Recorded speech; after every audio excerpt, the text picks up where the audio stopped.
Hello, friends, and welcome back to Elegantly Unhinged, the space for women who look fine on the outside while mentally managing approximately 47 open tabs, 3 minor emergencies, and at least one situation that could genuinely be described as a shitstorm. And yeah, that intro is feeling a little personal this week, if you couldn't tell. Summer is winding down, fall is closing in fast, and I have barely been staying afloat. So today, I want to revisit a phrase I introduced back in episode 2. Safety is a nutrient. I said it during an episode about wintering and nourishment, giving the body what it needs instead of constantly trying to override it. And I explained that safety may not be a vitamin, a mineral, or a macronutrient, but biologically, it kind of behaves like one.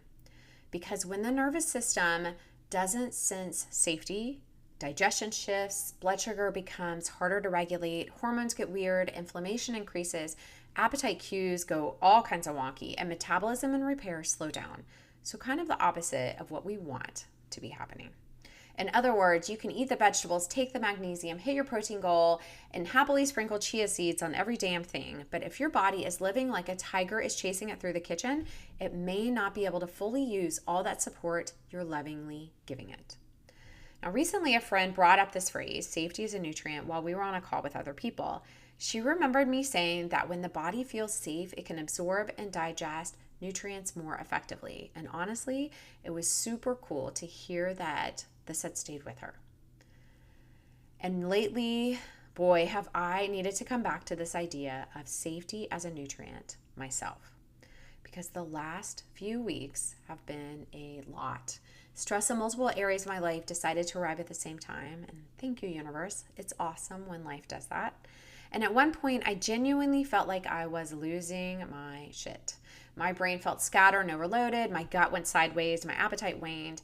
I even experienced an ocular migraine. And if you've never had one of those, they are freaking weird and unsettling. And I'll be honest, there were moments when I could feel the weight of it all sitting somewhere in my chest or on my stomach. My brain kept doing that thing where it loops through the same thoughts on repeat. I wasn't catastrophizing. Things were genuinely hard, but I was also not helping myself by treating every new stressful thought like it required my full neurological resources at 2 in the afternoon or even 2 in the morning. My body was sending clear signals from multiple departments, and none of them were using their indoor voices. Now, I was still sleeping reasonably well, surprisingly. I was still moving most days and eating generally well because habits do carry us when life gets messy, but the signals were clear. I could not out-protein, out-lift, or out-organize the level of stress I was carrying. I finally had to step back and look at what was objectively happening instead of treating every stressful thought like an act of emergency. I had to separate what required action from what required acceptance, what belonged to me from what absolutely did not, and what needed to be handled now from what my nervous system had simply labeled urgent. Panic immediately. And that is one of the things about a nervous system regulation. It is not just about bubble baths and deep breathing. Those are good. But sometimes regulation looks like getting very honest about what is deregulating you. Sometimes it looks like eating lunch before answering the email or even before checking the email.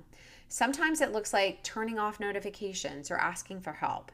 Other times it looks like making the appointment, paying the forgotten bill, leaving the room, changing the plan, or simply saying, I cannot deal with this today. This is not avoidance. This is triage. Now let's talk about what safety means to the body, because let's be clear, when I say safety, I do not mean a life with no stress. I don't believe that exists. And if it did, we women would somehow still be asked to organize the snacks for it. But instead, safety means your body has enough evidence that threat has passed, or that you have the resources to meet it in the moment. And here is what nobody talks about enough. Your nervous system has its own priority list, and your top priorities for the day are likely not at the top of your nervous system's list. Your body's first job, always, no exceptions, is to keep you alive. Full stop. Everything else, and we're talking about digesting efficiently, building muscle, regulating blood sugar beautifully, producing the right hormones at the right time, absorbing all those nutrients you're carefully feeding it, all of that comes after your nervous system decides that the coast is clear. But what about when your nervous system is chronically activated? Resources get directed to protection first. Optimization gets scheduled for later, possibly much later. And that is why you can feel like you're doing everything right and your body still isn't cooperating. It isn't being stubborn or difficult. It is simply following its own priority list. And hit my macros and reach my weight goal by September are not on page 1 for your nervous system. So how does the threat detection actually work? When your brain perceives danger, your sympathetic nervous system mobilizes energy. Cortisol and adrenaline make glucose available so you can act quickly. Heart rate and blood pressure rise, attention narrows so you can focus. Digestion becomes less of a priority because survival becomes your nervous system's priority. Now that response is not broken, it is in fact brilliant. Because if you actually need to run from a tiger in your kitchen, you do not need your body devoting its best resources to calmly digesting that kale salad that you just ate. Now, here's the critical part. Your nervous system responds not only to what is objectively or actually happening, but to stress it perceives is happening. A difficult email, a calendar that never empties, a body that you've been at war with for years, a to-do list that regenerates overnight like it's cursed. And I have one of those. Your nervous system doesn't distinguish between a real tiger and a metaphorical one. It just responds. Now, the problem is not that we have a stress response. We want this. But the problem is when that alarm keeps ringing long after the immediate emergency, or when ordinary life just becomes one long sequence of alarms. Over time, chronic stress disrupts normal cortisol patterns and makes blood sugar harder to regulate. It can affect insulin sensitivity, appetite, and cravings.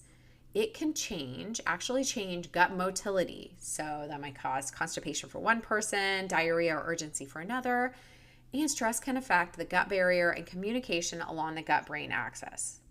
It also interacts with thyroid function and sex hormones, which is one reason why chronic stress can feel like it messes with absolutely everything, because it kind of does. Stress also contributes to low-grade dysregulated inflammation, the kind we explored in the last episode on why inflammation makes healthy habits harder.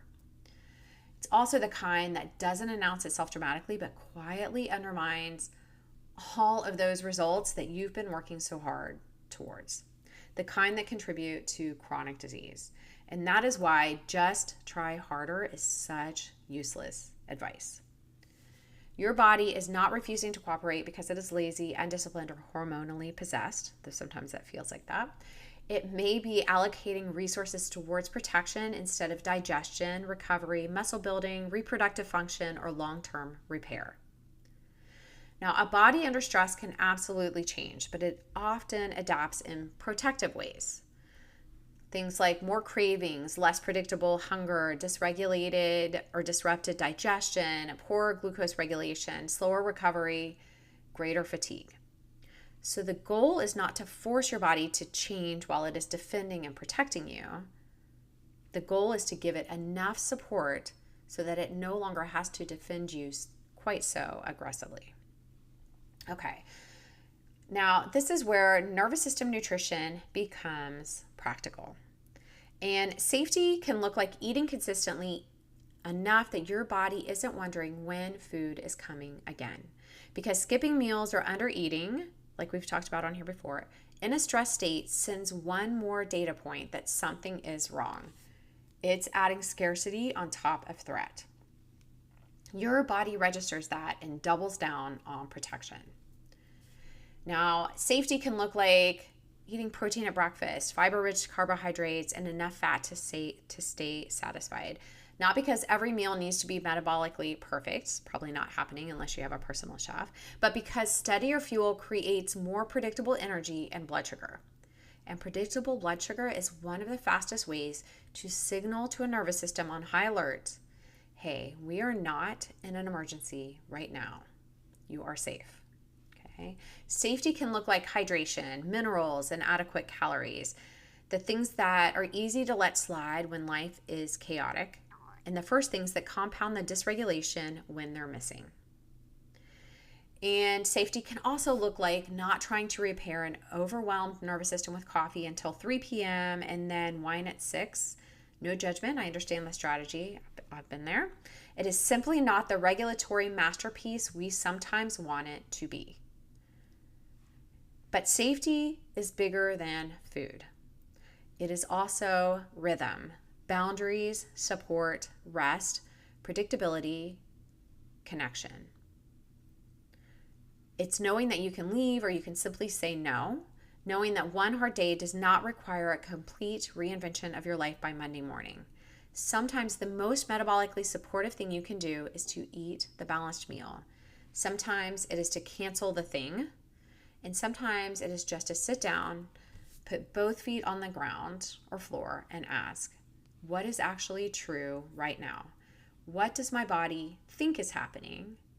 And what would give it one small piece of evidence that I am safe and supported? Not perfectly safe, not permanently calm, just supported enough for this moment. Now, that might be food, water, a 10-minute walk, a hard conversation, a softer schedule, a text to someone safe, a plan written down so that your brain no longer has to hold the whole damn thing at once. Okay? Regulation is not the absence of stress. It is the ability to move through stress and find your way back. Now, as summer ends, don't replace the chaos with punishment. And I don't know about you, but this feels especially important right now as summer starts wrapping up. Back to school schedules are returning, work ramps up, calendars fill. The holidays are already lurking in the distance like a festive threat. I know. I hate to say that, but it's true. And this is usually when women decide it is time to, quote, get back on track, which too often means eating less, exercising more, and creating a rigid new routine on top of an already overloaded life. But the thing is, your body may not need more pressure. It may need a steadier landing. So before you overhaul everything, ask yourself, what would make your days feel more predictable and supported? Maybe that's choosing one breakfast you can eat on repeat. Maybe that's putting lunch on the calendar so you actually eat it. Hell, that might mean putting movement on the calendar so that you get that exercise in to support your body. It might mean going to bed 30 minutes earlier, protecting one evening, or deciding what you are not doing this season. Your body does not need you to prove how disciplined you can be. It needs evidence that you are listening. Because metabolic health is not built through restriction, it is built through regulation. And healing does not begin when you finally control your body. It begins when you realize it no longer has to fight the tiger and you too. Okay, so in closing, I just want to share that next week I'm releasing a free guide called 10 Foods That Feed Your Nervous System, Not Your Stress Response. It's a practical guide for anyone in midlife or anyone who is tired of fighting their own biology. It features real foods, clear science, and realistic ways to create more nutritional safety and support. There's no detox, no punishing reset, no 17-step morning routine. Okay, I'll drop the link in the show notes as soon as it's live. And if this episode made you think of somebody who has been waving a white flag while they keep trying to push harder, please send this to them. Maybe they need this reminder too. You are not broken. Your body is responding. Safety is a nutrient. And sometimes the most powerful thing you can do for your metabolism is show your body it doesn't have to survive the way you're trying to heal. All right, that's all I have for you today. Until next time, friends, regulate first, nourish well, and stay just the right amount of unhinged.